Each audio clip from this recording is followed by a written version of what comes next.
Good morning. My name is Sherry Demian. I am here at the Pleasant Ridge Library in Cincinnati, Ohio with Bob Lodder, and we will be interviewing him this morning. David Dukart is our cameraman, and today is Thursday, October 26, 2006. So, Bob, would you like to start by telling us a bit about your experience, how you came to what your service was, and how you joined? Well, I was drafted about a year after I was first classified, because I was at the milling machine company and got a deferment and was pretty well into their mechanical engineering course, about halfway through it, UC and Millicron, known as milling machine then. So when I went into the Army, they were real hot to make me an aircraft mechanic, and I'd had enough of that stuff because we were on overtime and really working hard in that machine shop. And I had taken meteorology at Miami University and thought that'd be a lot more fun than being an aircraft machinist. Only they kept me at Jefferson Barracks, Missouri, all summer of '42, hoping I'd just give up and go to machine school. But in the post library, I found my old meteorology books. So when I wasn't doing Army chores, I practically memorized those books, and they gave me a weather test, and I didn't miss anything on it. Wow. So then they couldn't send me to machine school.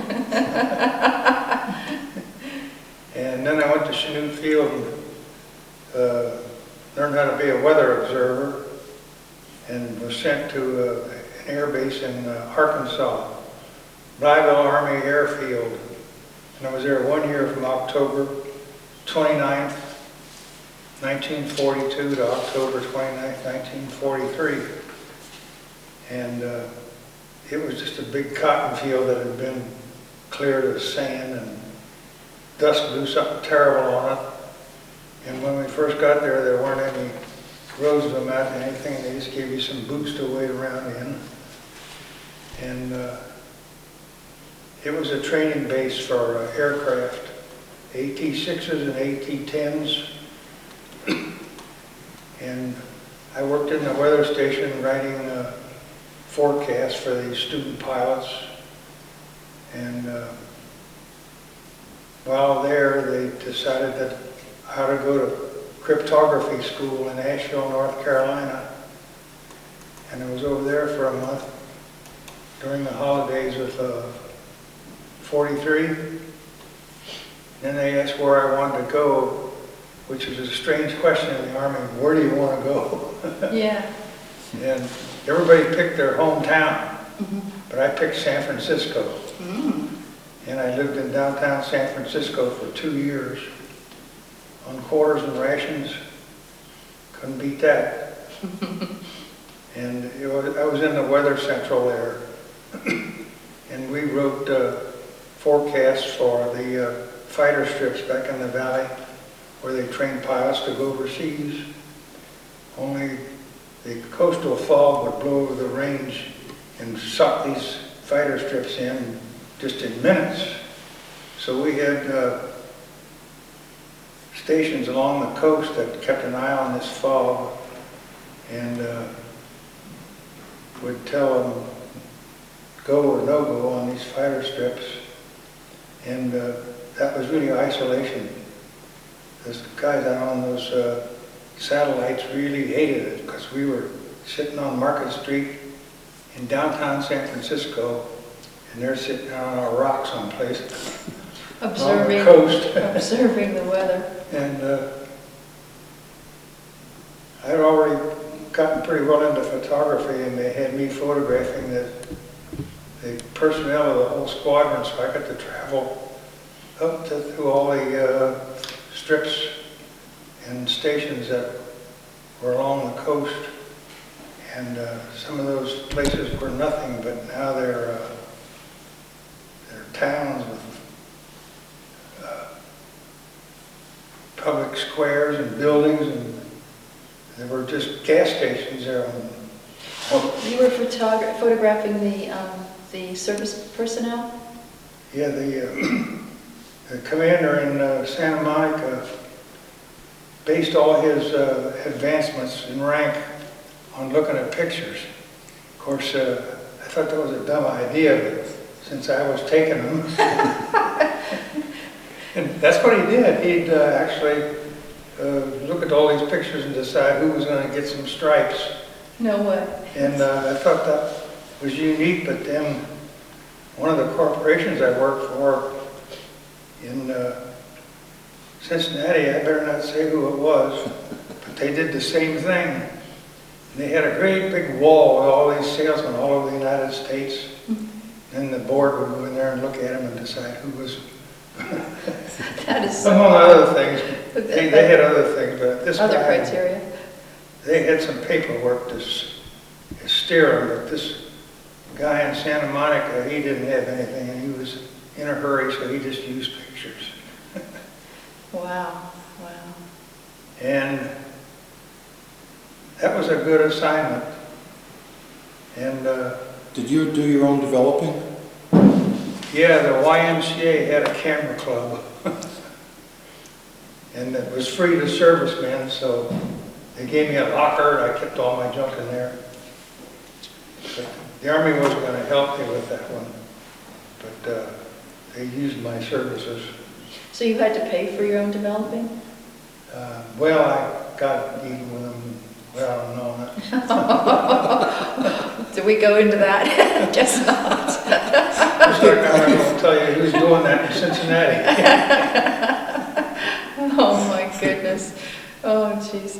So, so you went from, so you were doing weather and you were doing photography? Just as a sideline. So when you weren't doing the weather, you were doing the photography on your days off or time off? Is that how that worked? Well, we'd go out for a week or two and go through these stations. And I'd just be taken off of whatever I was doing in this weather central.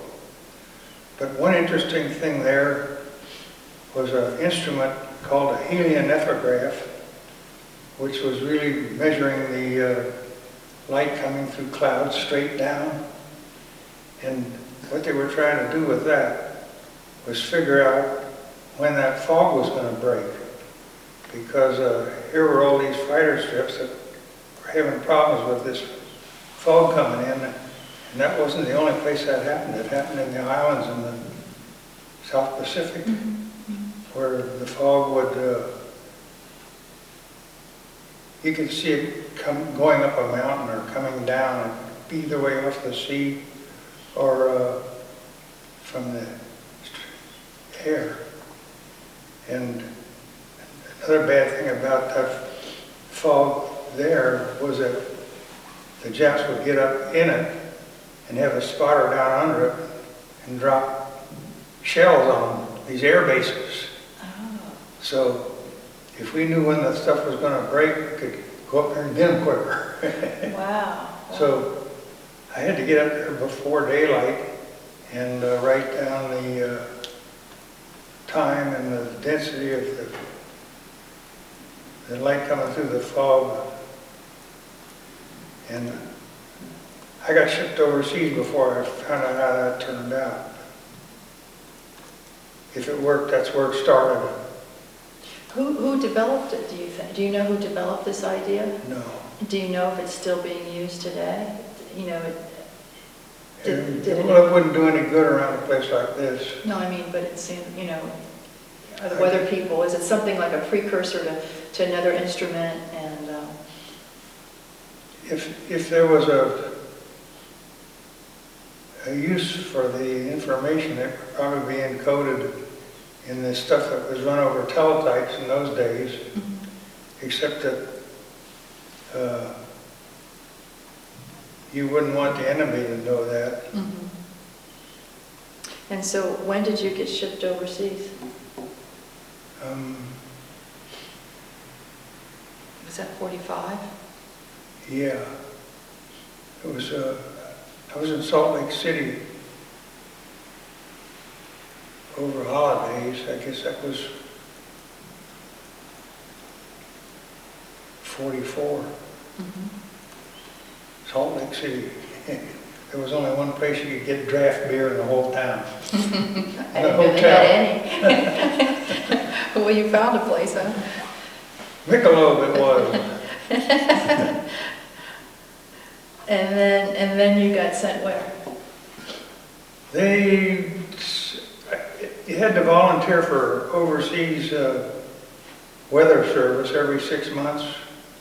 And I was put down Arctic because I really liked weather and I wanted to see what it was doing up there. And you ever heard of ice fog? Mm-mm. In a valley, the air can become so cold that it super cools the moisture in the air. But it's like if you put distilled water in a freezer and didn't touch it, it wouldn't freeze until you disturbed it. Really? So there's all this water in the air that's super cool. There's air so pure because there's no exhaust fumes or pollution in these valleys in Alaska. And when they start an airplane engine, that would kick out enough particles to just make instant fog in this valley go bang, just an instant ice fall. Oh, wow. And I thought it'd be fun to look at. So I kept volunteering for that all the time I was in. But they had me in Arctic training in Salt Lake City for about a month. And then they shipped me to an island 2 degrees off the equator. And what was that called? Not a lot of ice fog Biak. there. What is it? Biak Uh-huh. in the Netherlands East Indies. I still got some guilders, What are builders? dollar bills in the Oh, Netherlands. that's right. I was thinking it was a piece of equipment that you wore. Sounds like it. Something you wear around your legs. And what'd you do there?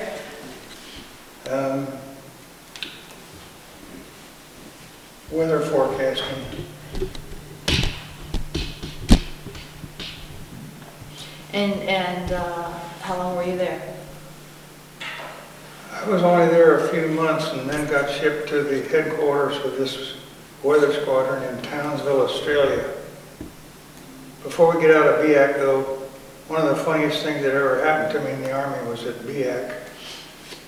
The place was an island and the water was terrible. It was like drinking straight sulfur out of coral. Yeah. And right in front of the operations for the airstrips was a water fountain. I don't know where they got it. It was a real water fountain. Army didn't make it. But it was sitting there bubbling. And these guys had come off of real long flights. And aircraft dehydrates you, you know. You run out of moisture. These guys would see this water bubbling up. They'd run at it and go. Their eyes would cross. They'd spit it all out on the ground and walk off. So, torture. We had a screen on the on this office we were in, and we'd be back with a screen and we'd say, "Here comes another load."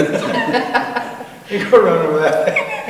And I'm surprised you didn't photograph some of those instances. You had to be careful what you took around those air bases. So I just didn't bother. I don't really have any record of them. Did you photograph the scenery at all on any of these islands that you... When I got to Australia, because I was at Townsville, and there's an island there called Magnetic Island. And when Captain Cook was discovering that place, he sailboat some years before, he went sailing by this island and noticed that his compass was shifted. And I don't know that anybody else ever did that. He must have been hit in the room or something. But anyway, they named it Magnetic Island. And I had a big time photographing trees and bushes because they weren't anything like I'd ever seen. And I've got some good pictures of that. Okay. Which were on the second floor of this building next to us. Oh, there's still there? Yeah. Oh. And they went belly up over here, you know. The The pet store. Pet Pet store, store. yes. And I don't know where the keys are right now for that. Oh my. So we can't access those at this time. Mr. Lodder, did you always use your own camera when you were taking? Yeah. What kind of a camera did you have? An Eastman Kodak Duo 620 number 2. Which I've still got, but I haven't opened it up in years, so the bellows are probably shot. How big was that camera? Split frame 620, 70 millimeter wide they call it. So, It's a folding camera about that big. oh, okay. And you took it with you Yep, from here? that and a German 35. And what's the German 35? Well, teeny, Really? 35 millimeter camera. Mm-hmm. And you took both of them when you would go traveling? Yep. And what would determine the use of which camera? Whether you want a color or black and white. Oh, okay. One was slides and the other was negatives, Mm-hmm. 2 1/4 inches wide. Mm-hmm. Wow. And then you went to Australia. Same thing, you did the weather? No, it was kind of a research station. And I think that most of the people that were stacked up there were just sent as replacements into these. All their weather stations were up through the islands to the Philippines, and that was just kind of a personnel depot. I had a job there, but I don't think it was amounted to much. Why do you think you were there?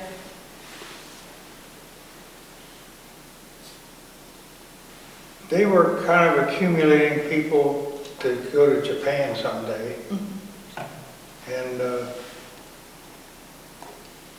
from there, I just kept moving back up north, up south there. And I was sitting on the end I was in Manila when the atomic bomb was dropped. But we were a bunch of guys that were going to follow the troops in and go to the weather stations and confiscate their stuff or lock it up so that they didn't destroy it. Okay. And so I guess I would have got in on that, but the bomb wrecked all the fun. Well, how did you find out that the bomb, how did you find out about that? Just over radio.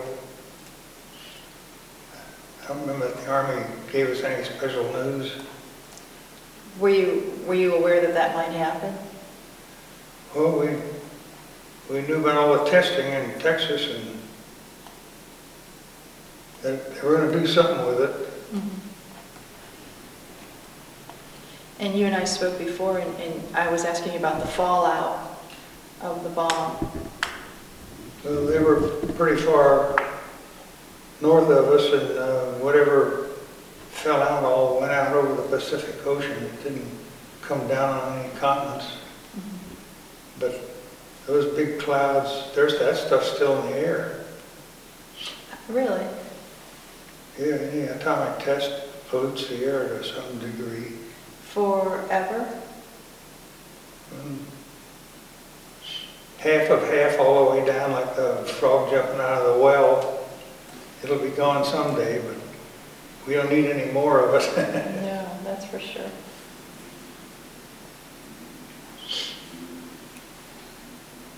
I never did get in on any flying operations, just in the weather stations and the teletype circuits. Did you ever, your weather was very important then to the pilots. Did they ever comment and thank you for like pulling them in when you should have and keeping them from flying on certain times and days? I don't know, we were all just doing our job. And were there a lot of you doing this weather? Every weather station had about 25 people in it Mhm. on an air base, because there were 3 shifts, Mhm. and there were 4 maps a day, every 6 hours. And they came over teletype, which printed 75 impulses a minute. This computer stuff goes into millions, doesn't it? 75 a minute, things were running all the time. So was it someone's job to read the teletype and then relay that to you to? You tore off the plots. They were in like broadcasts. And we were on one that came out of Oklahoma City, and it plotted Kansas and Oklahoma. Then there was one out of Chicago that pretty well covered Indiana and Illinois. And they were all printed on teletype paper. Then you plotted the information on a weather map, and a forecaster would draw isobars through all the equal points of equal pressure, and isotherms through all the points of equal temperature. And that's why weather maps got all those lines on them. Mm-hmm. And that's how they plot the air masses. We didn't know there was a jet stream though, really. Okay, that came later. In the Pacific, we should have known that because there weren't any fronts. Yeah. We sit there trying to draw fronts and there weren't any. So you would relay your information by teletype to someone else? The teletypes printed the whole United States. But And then they plot a map every 6 hours. okay, but was your job to do information, what's happening in the Philippines, or just for whatever the pilots were there? Just mostly what was west of you, because that's where the weather was coming from. But you plotted the whole United States to get a picture of the total air mass. Mm-hmm. One interesting thing most people don't know is that all the low pressures go out the St. Lawrence River valleys. No matter which way they're going, they all go out the St. Lawrence River Valley. Didn't know that. It sounds like you're still pretty interested in weather patterns. Yeah, I kind of keep up with it. Do you have a sort of a weather station at your house? No, my son does. I gave it to him, and he's just as interested in weather as I am now. Wow.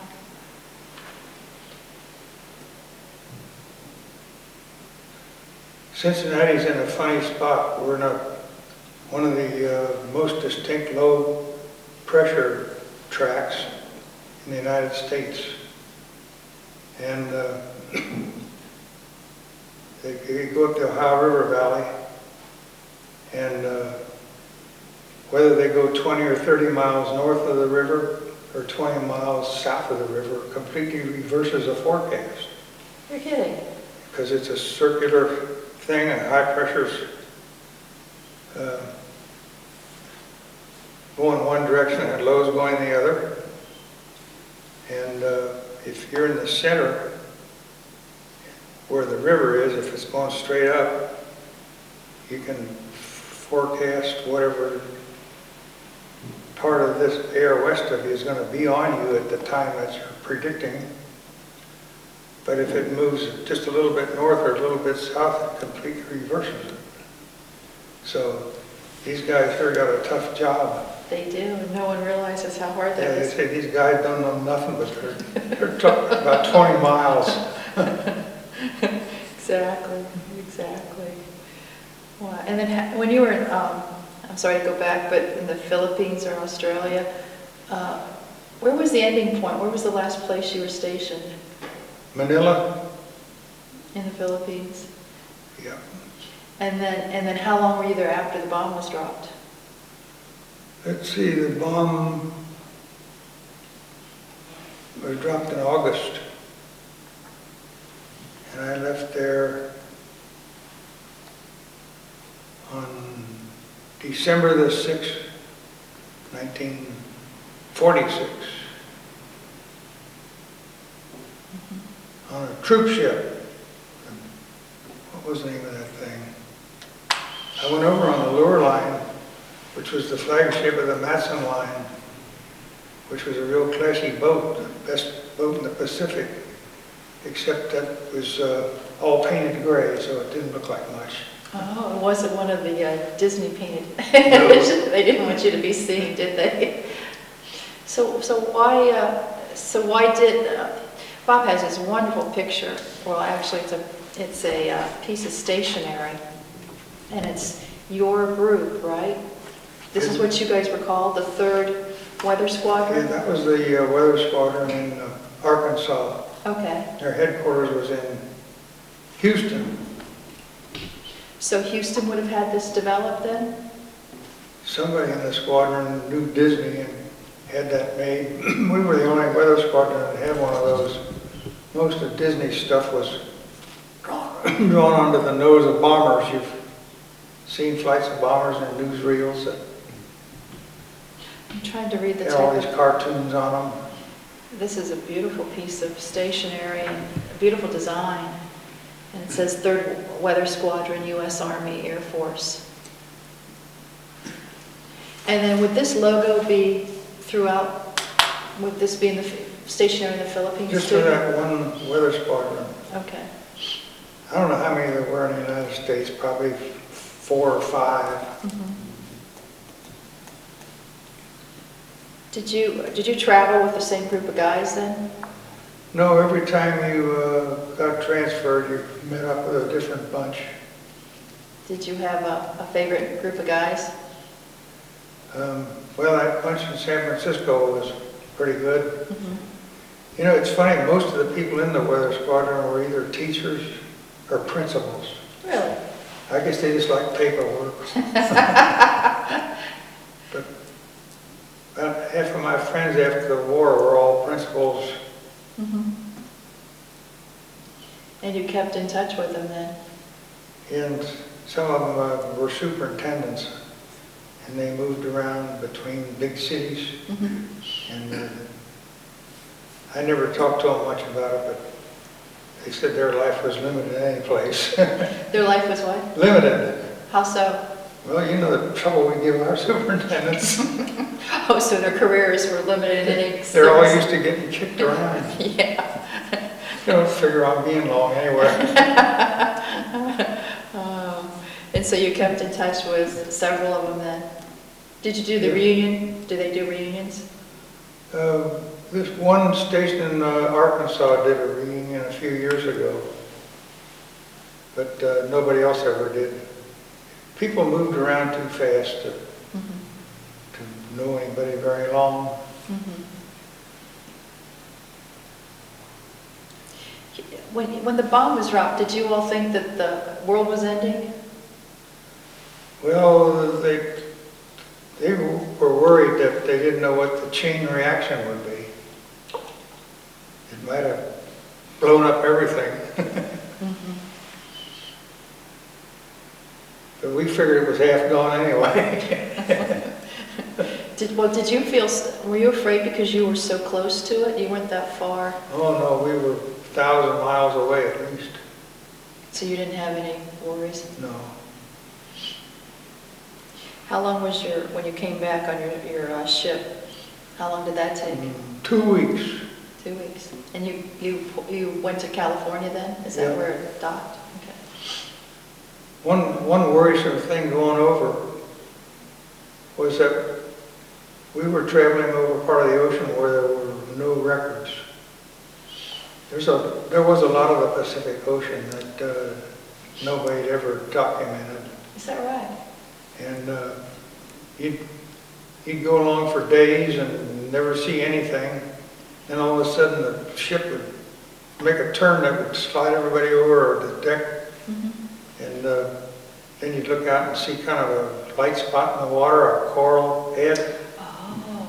And of course if they hit that, there'd be curtains. Mm-hmm. Mm-hmm. But they saw them, but you wondered, if one of those got by in the night, what would that be? Yeah, yeah. And did that take 2 weeks to get over? Yeah. Wow. And some of them went on LSTs, and that took a month. What's an LST?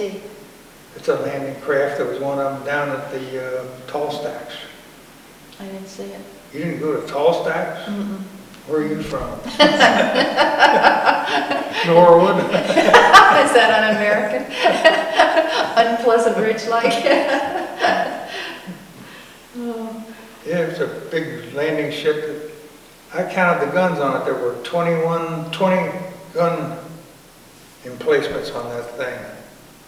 Did your ship have that? No. Going over? No. Loreline was the flagship of the Matson line. It was a fancy liner. It called about 5,000. And did you have to, I guess you didn't work on there then? You No. were just a passenger? Just sit there for 2 weeks. And was it in luxury, like you were saying? No. They strip it? 5 deck bunks. So they stripped it and then they made it into... Yeah. They pretty well wrecked it. They ran seawater through all the plumbing, which wrecked that. Oh, wow. And there was just seawater coming out of all the taps. Why? Because they couldn't haul enough fresh water for showers, and Mm-hmm. they had just enough for drinking. Okay. Wow. And then they gave you a bar of soap for showers called saltwater soap, but it was more like a rock. You couldn't get any suds with it. Wow. Don't ever try to take a shower in salt water, it doesn't work. I guess it would. That would be nasty. So then you got to Australia? Is that was your first stop?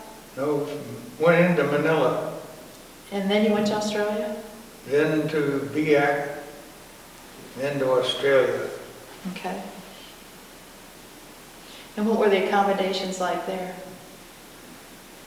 We were on a Australian airfield that they had given up on, but not very long before. And it was a big air base, Garbutt Field, and it was in good shape. Of course, it didn't have any bedding or anything, but the Army brought that all in. It was a nice air base. And was that a training ground too, or was that those were actually the flights going out, bomber raids and all that? No, the Japanese had been pushed out of this place long ago. But there were only 7 bombers in the beginning of the war that defended Australia. 7. And they were, I guess, B-17s. And they told them, if you come back without that plane, we're going to lock you up. And I don't know what their record was or whatever happened to them, but they did keep the Jets from trying to get into Australia. Mm-hmm. And it was 7 bombers the whole time for the war then? Yeah. Of course, they had fighter strips and all that stuff sitting there in case something happened, but those 7 were there in the beginning.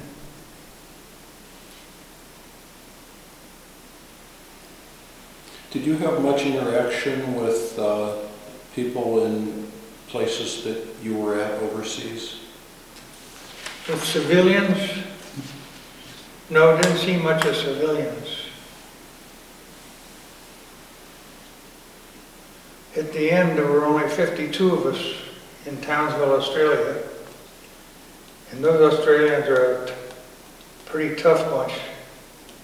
We couldn't move around in anything but a pretty big group.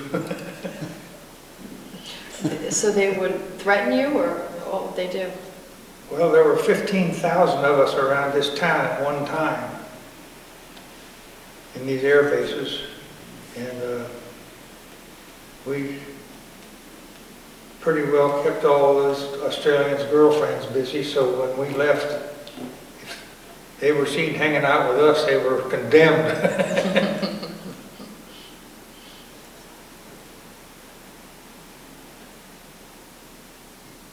Is there anything that you haven't seen that you haven't seen in print or in movies about your experience? well, I'm sure you have different experience than everyone else, but that you thought people should know? No, I never saw anything that really related to my stay in the Air Corps. Everything's these Iwo Jima and Saipan battle movies. Of course, those were the guys that made all the advances.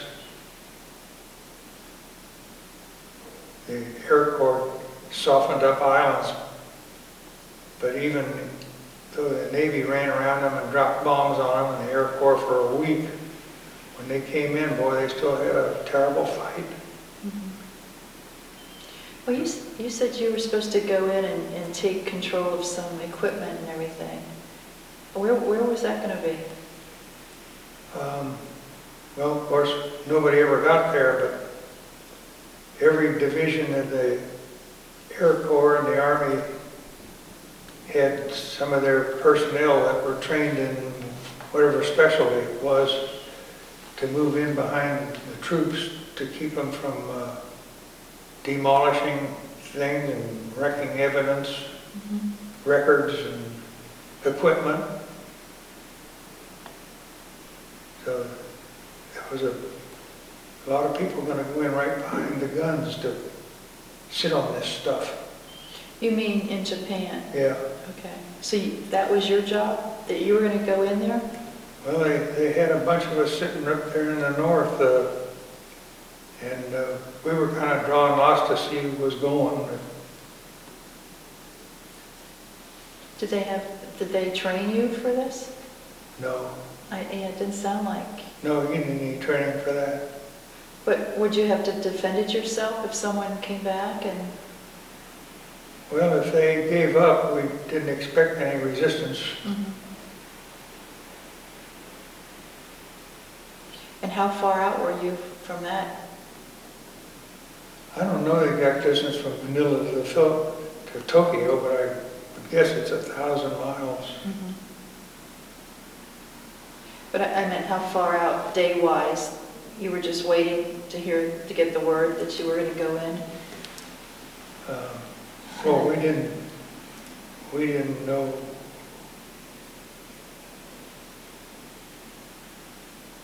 When they were going to drop that.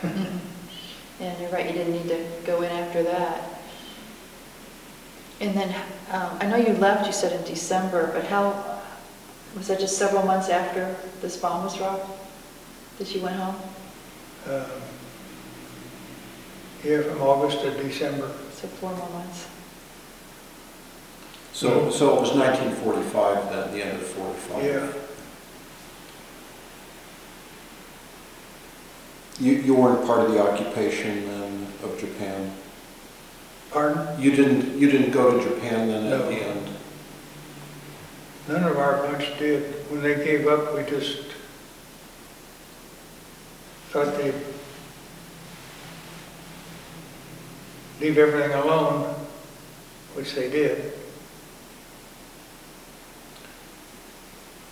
What were your feelings about the Japanese during the war? Did they change over time, and you know, did they then change in the years since then? No, we all didn't think much of them.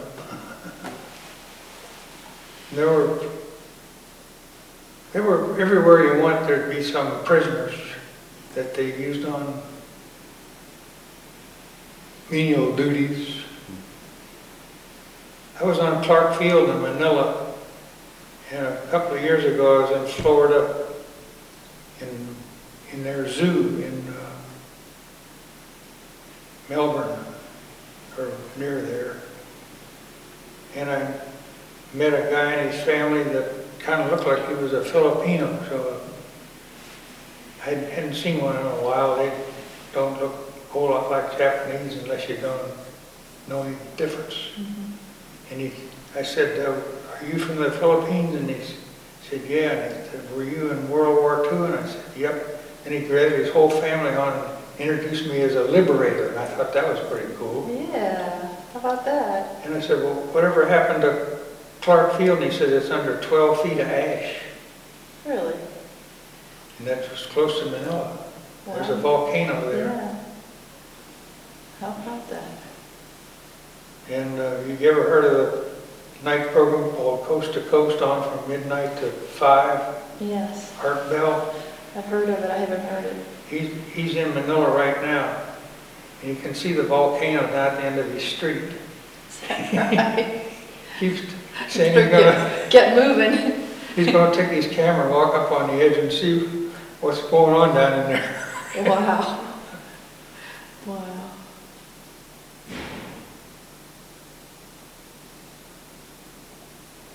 How about now? How do you feel about the Japanese now? Oh, they're tame enough. They're westernized. They're starting to have all the problems we got. Yeah, I saw that with health and Yeah. eating and, yeah. Yeah. It sounds like you had such fond memories of San Francisco. Did you consider living out there instead of coming back to Cincinnati? No, it was a semi-degenerate place then, and it's all the way gone now.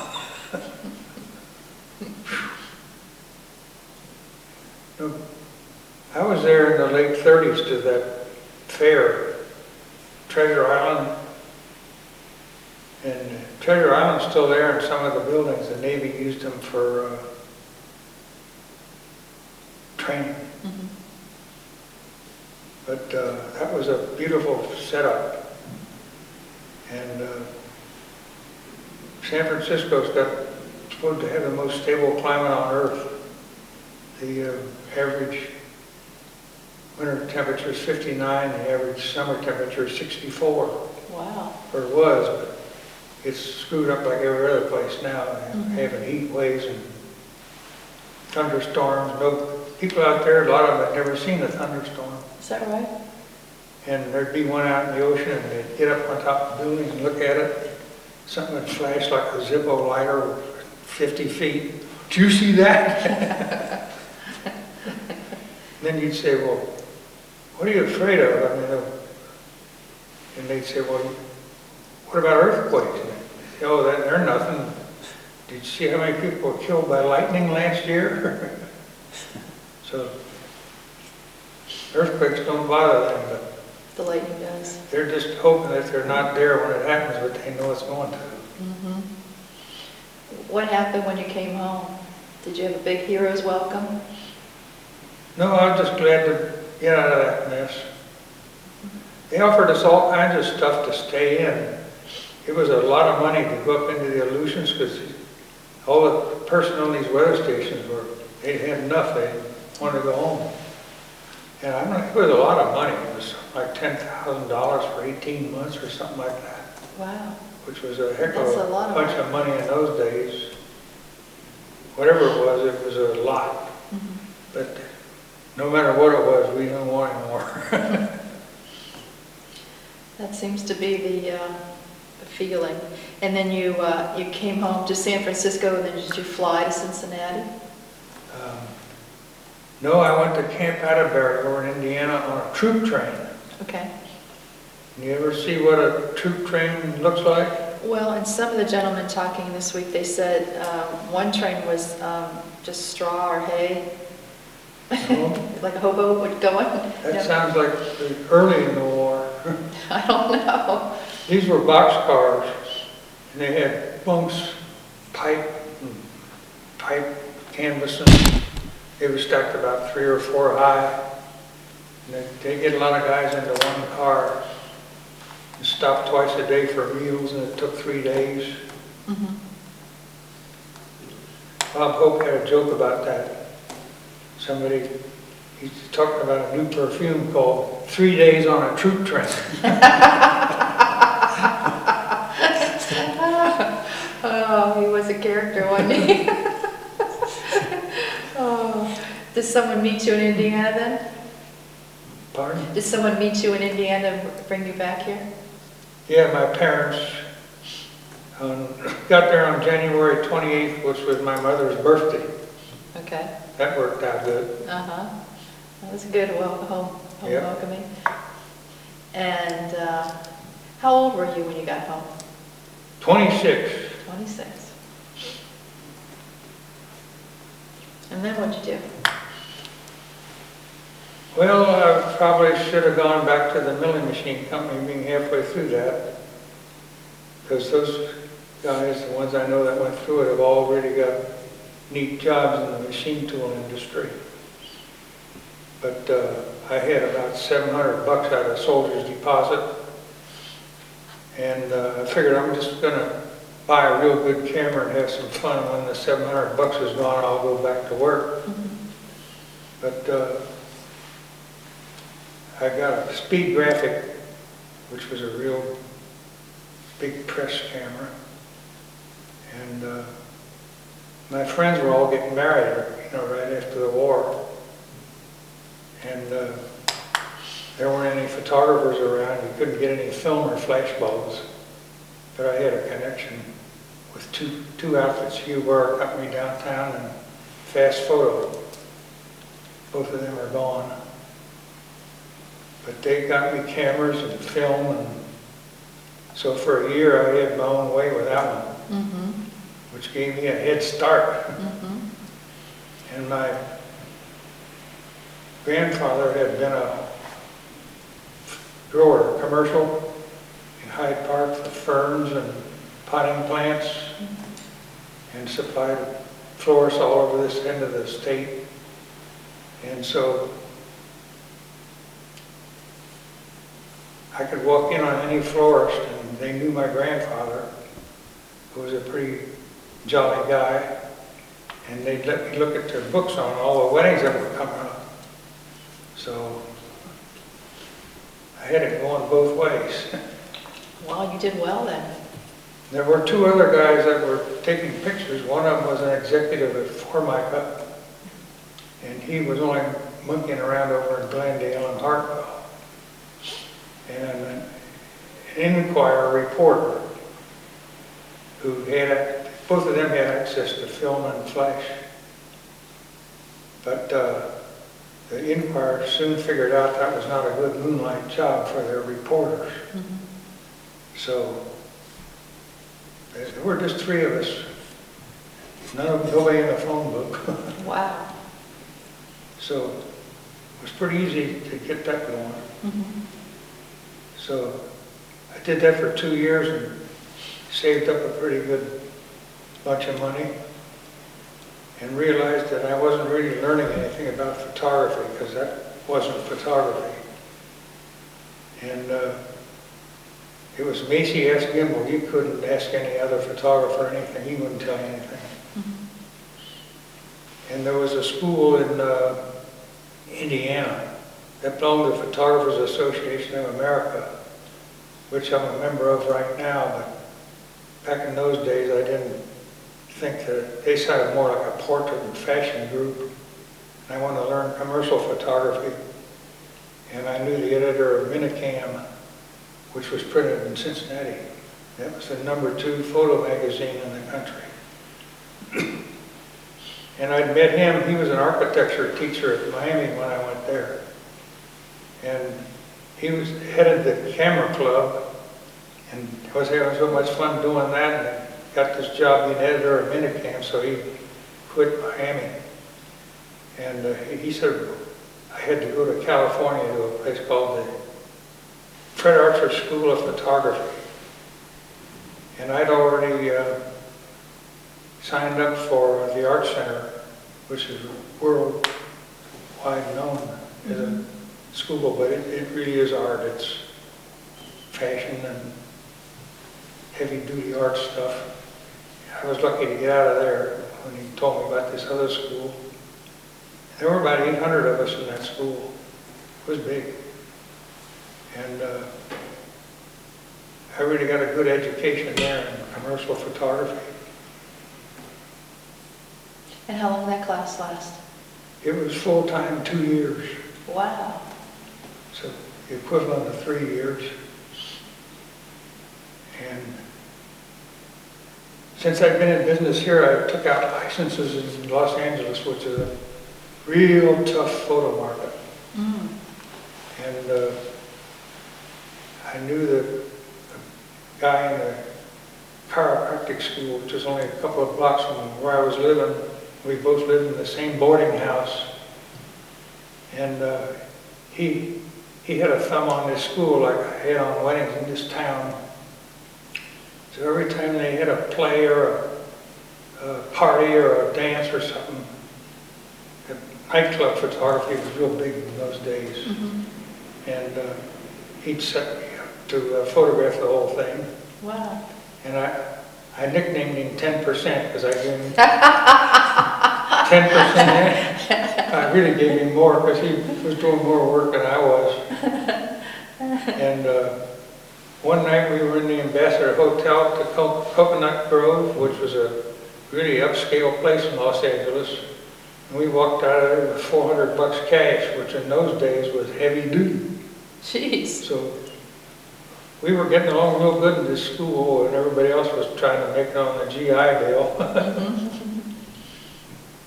That was fun. So when I got out of there, I had about $8,000, and I set up a studio in Silverton. And the guy that bought my business had 10 times that much, and he went belly up. But that's about the difference between when I started and when he started. So how long, oh, is it done? No. Okay. How long were you in Silverton then? 5 years. And then you moved down here? Yeah. And how long were you here then? From 1955 till 1988. Wow. 33 years. And I sold it, he was supposed to be there for 5, but he went belly up in 3. That's too bad. He didn't like anything I was doing. He changed all the advertising, the contacts I had with bottle shops, stationery, everything. And when I changed something, I only changed one thing and watch it for 6 months. And half the time I get rid of it because it wasn't working. And where did you learn that process? I don't know, I studied business at Miami and accounting and economics. I guess I learned enough about it up there. That's a good theory. Now, your father was something of a photographer too, wasn't he? Yeah, he was a real good amateur. He photographed riverboats. That was his hobby. So, hence your love for tall stacks. Yeah. Yeah. And he shot a lot of 16mm film, and copies of it are all in the Cincinnati Museum Center. Really? And all the old pictures you see in these tall stack movies are his 16mm. Unbelievable. He was the only guy that was really running around with a 16mm camera in the 20s and 30s and 40s. My goodness. Did they convert those onto anything? I mean, is it still 16mm when they show it? I don't know if you can even buy that stuff anymore. Yeah, how can you, so they can show it though, they can. Like a 25-foot piece of Kodachrome ran for 3 minutes. And it cost $8 then, and at the end it was something like $25 for 3 minutes. Whoa. You can buy a tape for one of those things for $1 and it runs an hour. Yeah. Things have changed. What about with the new photography, with the digital? What do you think of that? I'm not into that at all, but if I had a studio, I'd have to. You would? Yeah. Yeah, it seems like it's. I got some good 35mm stuff. And use it so little I can't see doing anything about it. When I was in business, I just used a 35mm for playing. I used mostly 4x5 and 8x10.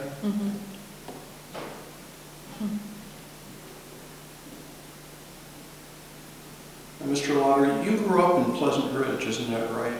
You moved here when I was 5 years old. And you went to school? Pleasant Ridge School in Withrow. What kind of, was there sort of an academic track, or was it assumed that if you went, you were going to go to college? Yeah, if you could. But the state schools didn't cost much in those days, so that wasn't difficult.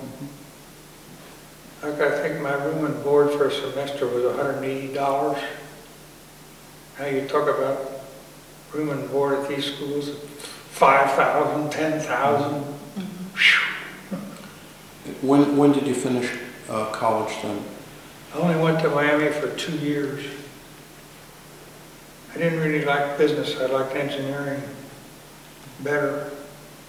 So I transferred to UC, and that's the program they got on. You work 6 weeks and go to school 6 weeks. You did that for a while too, huh? 2 years. But I didn't get a degree in anything, but I had enough of both to really understand commercial photography. Right, right.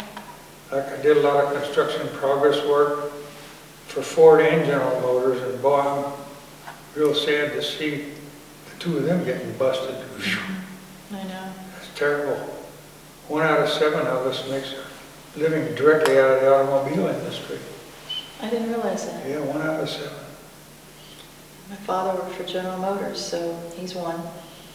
Yeah, they had all kinds of health plans and retirement plans that were really Very good. as good as you could get. Exactly. Mr. Lodder, were other family members of yours involved in World War II?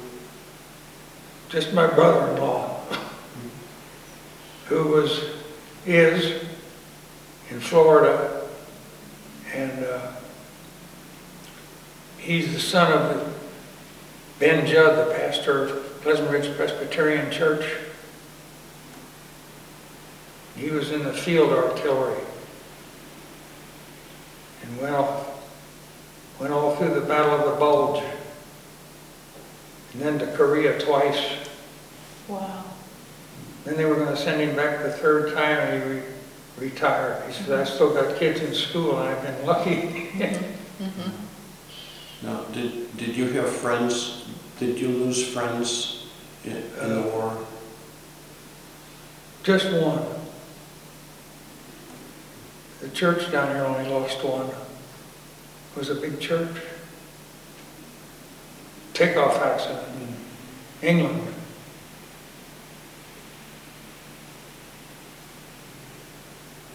But then Nativity in St. Peter's, they were smaller, but they lost a lot of people. And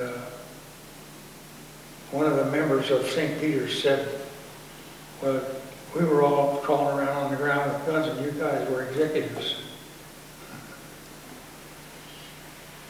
I wasn't.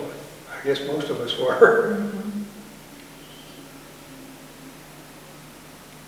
Was it luck of the draw then to figure out where you were going to be assigned? I mean, combat versus, you know,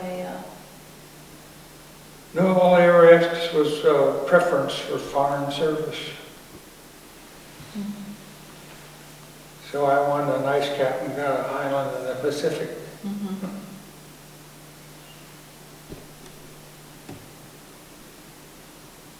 Didn't learn much about weather out there.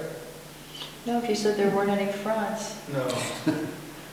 We kept looking for them, but we never found any. So were your days kind of boring then? No, we had those teletypes that kept us busy. Busy, you kept looking at them and reading them and interpreting them. Watching those guys drinking out of that fountain. What about, with the teletype the same, the cryptology, was the teletype encrypted then? Yeah, they had everything that came over the teletext and weather were in groups of 5 numbers across probably mostly a whole line of teletype paper, which was 8.5 inches. And we had symbols and codes for these numbers. And you memorized all this stuff, and you could just read a line of it, plot a station on the map in a few seconds. Wow. But when it was necessary to conceal what this information was, we had code books, which were numbers. I think there were 10 groups of numbers going across, and the code books looked just like these weather reports, except you false subtracted the numbers.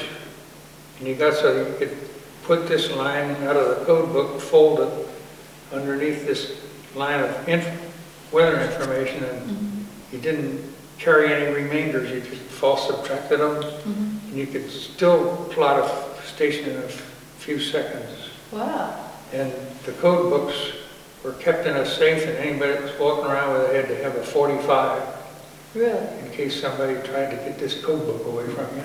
How often did they use the code books? Well, on the West Coast, when we were plotting out in the ocean all the time. And that was pretty tough forecasting on the West Coast because you didn't have any stations out there, just some ship stations. And then there was a broadcast out of Russia called ROIP. And boy, it was bad when we thought that those people really aren't our friends. They'd be sending us something we could use. Because this stuff was really bad. And so being a research station, they sent 2 of us up to Alaska, where the transmissions came in by radio from Russia to gather up a number of hours of it. They gathered up the same stuff in San Francisco, and then we compared it. And there was nothing wrong with it. It was coming over the radio and coming down the landlines right. And until finally somebody figured out Russia covers 11 time zones. And these guys were making these observations on standard time. They weren't made at the same time every day like ours, every 6 hours. So no wonder that it would look like it was a good piece of weather where the weather was stable across a few time zones. But when you put all 11 of them together, that was pretty primitive. They couldn't even use it themselves. So I need to, well, I think this concludes our interview. Our time is running out. Yeah, that was fun. It was fun. It was so nice to meet you.